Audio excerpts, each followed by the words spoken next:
उद्धव ठाकरेंचा शिवसेना शाखा भेटीचा कार्यक्रम, ठाकरेंकडून गिरगाव आणि लालबाग शाखेला भेट। बारामतीत जोरदार राडा, अजित पवारांच्या कार्यकर्त्यांकडून धमकी, योगेंद्र पवारांच्या आईचा आरोप, बनावट स्लिप वाटल्याचंही वक्तव्य, अजित पवारांनी आरोप फेटाळले। बीडमध्ये मतदान करताना दहशत आणि दादागिरी, महाविकास आघाडीचे उमेदवार राजेसाहेब देशमुखांचा आरोप, तर परळीला बदनाम करू नका, धनंजय मुंडेंचं उत्तर। नाशिकच्या नांदगाव मतदारसंघात पैसे वाटप करणारी गाडी पकडली, गाडी कुणाची, पैसे कुणाचे याचा तपास सुरू। कोल्हापूरच्या सांगोल्यामधील नाझरे मतदान केंद्रावर राडा झाला, शेतकरी कामगार पक्ष आणि शिवसेना उद्धव बाळासाहेब ठाकरे पक्षाचे कार्यकर्ते भिडले।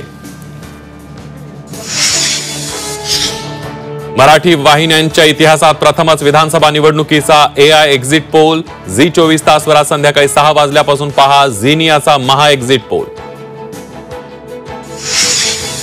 दुपारच्या सुमारास सेलिब्रिटींनीही मतदानाचा हक्क बजावला, यावेळेला हेमा मालिनी, ईशा देओल, ईशा कपूर तसंच सोहेल खान, ट्विंकल खन्ना आणि शंकर महादेवन यांनी बजावला मतदानाचा हक्क।